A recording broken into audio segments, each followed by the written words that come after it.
সরকার চাইলেই লন্ডন সফরে প্রধান উপদেষ্টা ডক্টর মোহাম্মদ ইউনূসের সাথে বিএনপির ভারপ্রাপ্ত চেয়ারম্যান তারেক রহমানের সাক্ষাৎ হওয়ার সম্ভাবনা তৈরি হতে পারে বলে জানিয়েছেন তার পররাষ্ট্র বিষয়ক উপদেষ্টা হুমায়ুন কবির।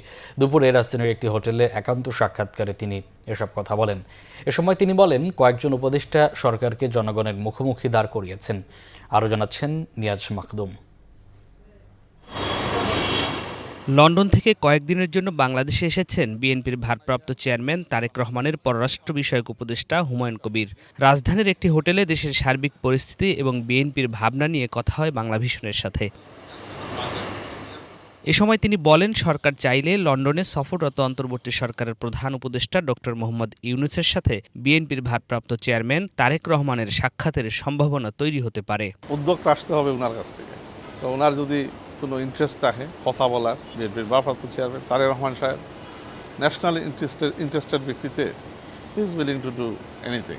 যেখানে মানুষের ঐক্যবদ্ধ ইন্টারেস্টে দেশকে এগিয়ে নেওয়া যায়, তার জন্য হি উইল ডু এনিথিং।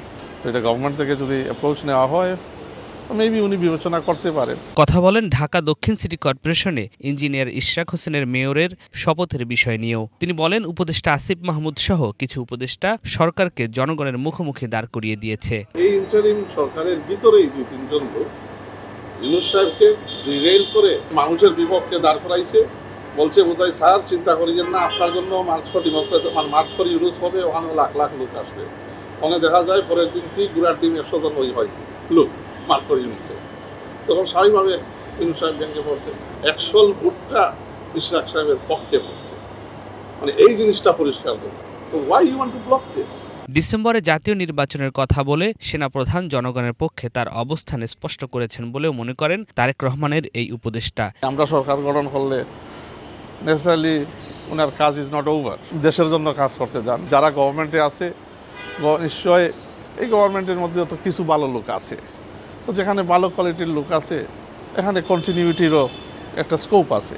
এ সময় জাতীয় নিরাপত্তা উপদেষ্টা ডক্টর খলিলুর রহমানের সমালোচনা করে বলেন, তারেক রহমানের সাথে ডক্টর খলিলের তুলনা হয় না। খলিল সাহেব পলিটিক্যালি ইনকম্পিটেন্ট। তারেক রহমান সাহেব বিদেশ কিসের জন্য, আর তারেক রহমান সাহেব বিদেশ থেকে কি করতেছেন পুরো জাতি দেখতেছে।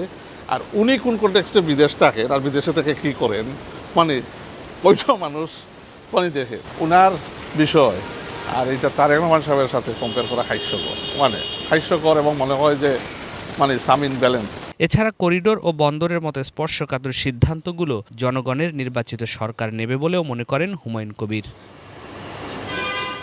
নিয়াজ মাখদুম, বাংলাভিশন, ঢাকা।